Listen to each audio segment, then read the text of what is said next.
नमस्कार साथियों, स्वागत है आप सभी का आपके अपने YouTube channel India's education service पर। मैं सावन कुमार।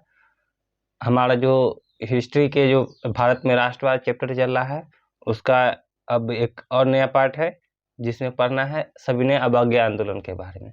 तो सविनय अवज्ञा आंदोलन, और जैसे कि पिछला वीडियो में असहयोग आंदोलन चला था, तो अब वह असहयोग आंदोलन हिंसक होने के कारण महात्मा गांधी ने उसे बंद कर दिया।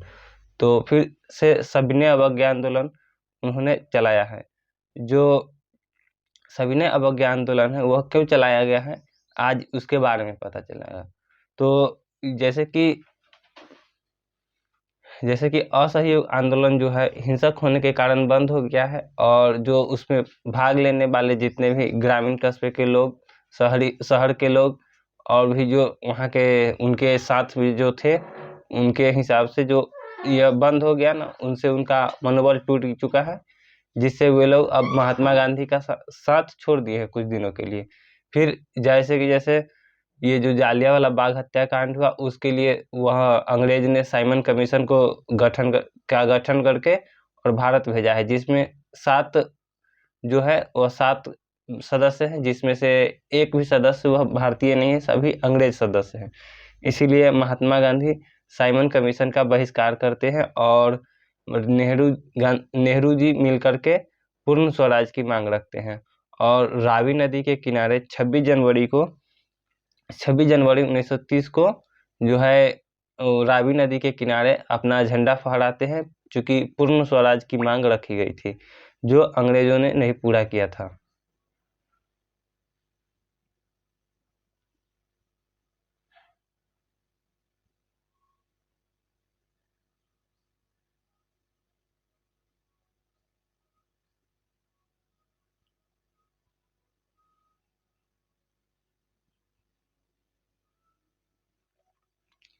जो अंग्रेजों ने पूरा नहीं किया था, और इसके कारण से महात्मा गांधी ने जो अब वर्तमान में जो लॉर्ड इरविन भारत का जो वायसराय है उसके सामने में उन्होंने 11 सूत्रीय मांग रखी, जिसे ठुकरा दिया गया है।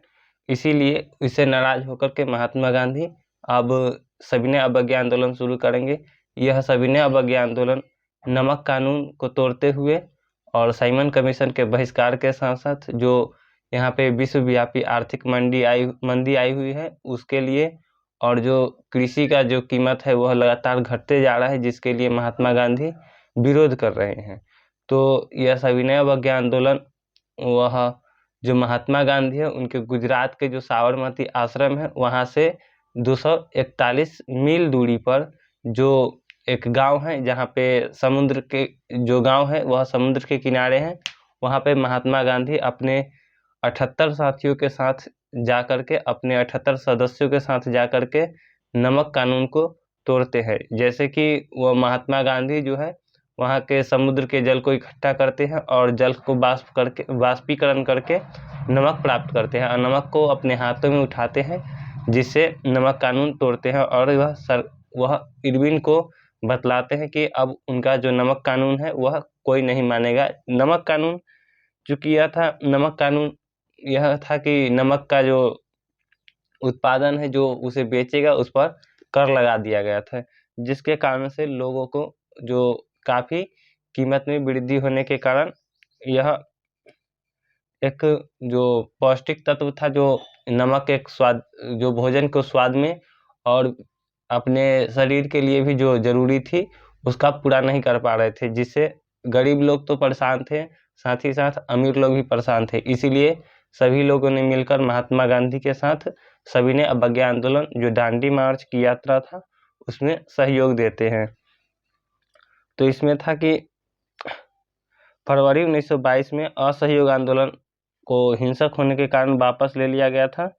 तो और 1928 में साइमन कमीशन भारत आया। इसका स्वागत साइमन कमीशन वापस जाओ के नारे से किया गया। महात्मा गांधी और नेहरू जी जो थे उन्होंने इस साइमन कमीशन का बहिष्कार किया है।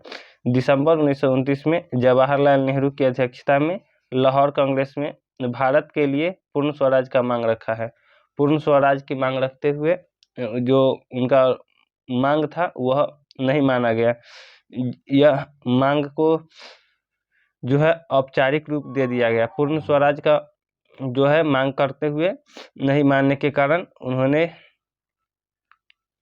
यह घोषणा कर दिया कि 26 जनवरी 1930 को स्वतंत्रता दिवस मनाया जाएगा।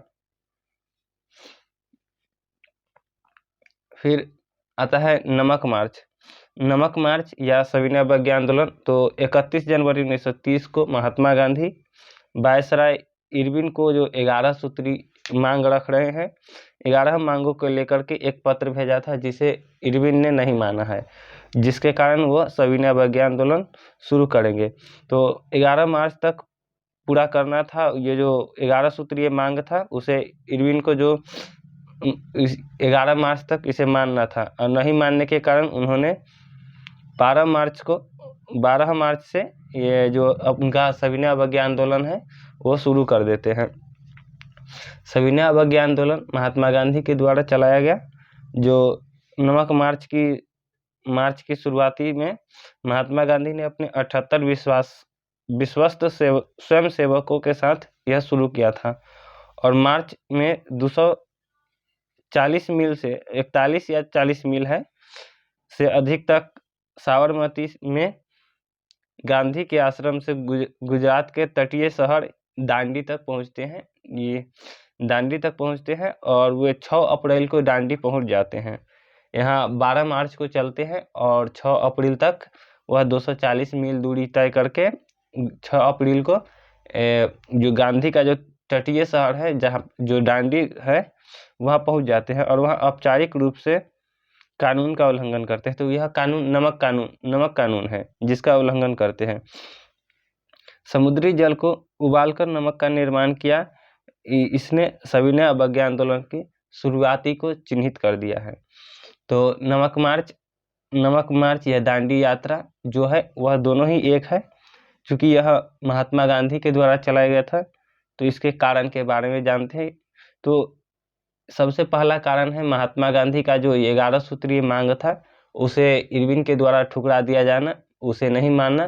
दूसरा था विश्वव्यापी आर्थिक संकट जो चल रहा था, और तीसरा नमक कानून जो था, और चौथा में था जो नेहरू जी ने जो पूर्ण स्वराज का मांग रखा है उसे अंग्रेजों ने नहीं माना, और उन्होंने चुनौती दिया कि जो भारतीय लोग हैं वह अपना संविधान का निर्माण नहीं कर सकते, जिसके लिए नेहरू जी ने अपना रिपोर्ट तैयार किया। और आगे चल के 1935 में नेहरू जी अपना रिपोर्ट प्रस्तुत करेंगे जिसमें उन्होंने अपूर्ण स्वराज मतलब भारत के लिए एक संविधान बनाएंगे। यह आंदोलन दुनिया भर में फैल गया, और देश के विभिन्न हिस्सों में, दुनिया भर में नहीं बल्कि देश भर में फैल गया है, और देश के विभिन्न हिस्सों में नमक कानून तोड़ा गया है। विदेशी कपड़ों का बहिष्कार कर दिया गया है, किसानों ने राजस्व देने से इनकार कर दिया है, और कई जगहों पर वन कानून का उल्लंघन कर दिया गया।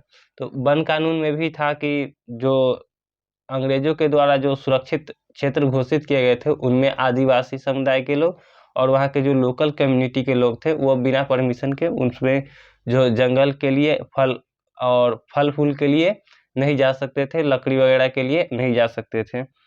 इसीलिए उन्होंने वन कानून को भी तोड़ा। वहाँ के जो किसान थे उन्होंने अपने जमींदार को राजस्व देने से मना कर दिया है। अप्रैल 1930 में महात्मा गांधी एक कट्टर शिष्य अब्दुल गफ्फार खान को गिरफ्तार कर लिया गया है। तो अप्रैल में ही 1930 में महात्मा गांधी का एक कट्टर शिष्य जिसे गिरफ्तार कर लिया गया है। 1 महीने के बाद महात्मा गांधी को भी गिरफ्तार कर लिया गया है, जिसके कारण ब्रिटिश का जो शासन है उसके प्रति जो उसकी जो ऑफिस है वहाँ पे हमले किए गए हैं। भयावह स्थिति को देख करके महात्मा गांधी ने फिर से इस जो सविनय अवज्ञा आंदोलन है उसे बंद कर देते हैं। और 5 मार्च 1931 को जो गांधी इरविन के साथ जो एक समझौता हुआ है, गांधी इरविन समझौता, उसमें गांधी जी जो थे वह लंदन गए थे, और लंदन में जो गोलमेज सम्मेलन हुआ है उसमें भाग लिए थे, और उसमें सहमति नहीं बना है। जो 11 सूत्रीय मांग था वो गोलमेज सम्मेलन के दौरान रखा गया था, जिसे नहीं माना गया। जब ये जो सम्मेलन टूट गया तो महात्मा गांधी जब वापस आते हैं भारत, तो वह निराश होकर के सविनय अवज्ञा आंदोलन शुरू करते हैं। तो ये जो 11 सूत्रीय मांग था वो एक कारण है सविनय अवज्ञा आंदोलन शुरू करने के लिए। दूसरा विश्वव्यापी आर्थिक संकट है। तीसरा है कि जो नेहरू रिपोर्ट था उसे अस्वीकार किया गया। चौथा नमक कानून लाया गया और उसके महात्मा गांधी के द्वारा तोड़ करके सविनय अवज्ञा आंदोलन शुरू किया गया। और चौथा था कि जो साइमन कमीशन आया है उसमें कोई भी भारतीय सदस्य नहीं थे, जिसके कारण से महात्मा गांधी ने उसका विरोध कर दिया है, क्योंकि उसमें चाह रहे थे कि 1 या 2 व्यक्ति कम से कम इसमें भारतीय हों जो जालियांवाला बाग हत्याकांड की निष्पक्ष जांच कर सके।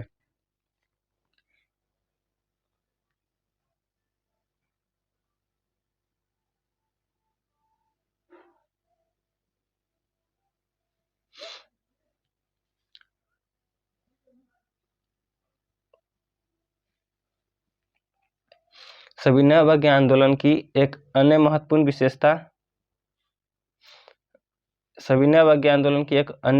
विशेषता है कि इसमें महिलाओं ने बड़े पैमाने पर भाग लिया है, क्योंकि महिला घर में खाना बनाती है और जो खाना बनाने का काम है वो महिला के द्वारा किया गया है।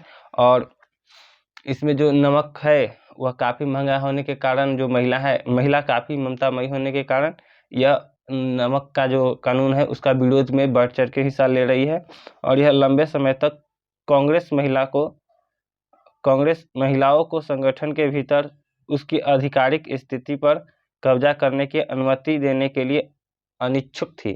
जो कांग्रेस है जिसमें महात्मा गांधी भी सदस्य है और उसमें जो महिला का जो संगठन होगा उसके बनाने के बारे में कहा गया, जिससे महिला चाह रही है कि वह कोई भी आंदोलन हो उसमें बढ़ चढ़ के हिस्सा ले और अंग्रेजों का विरोध करे, जिससे उनका भी एक संगठन बन सके। तो ये था सविनय अवज्ञा आंदोलन के बारे में, और इसके जो अन्य पहलू है उसको अगले वीडियो में बताया जाएगा।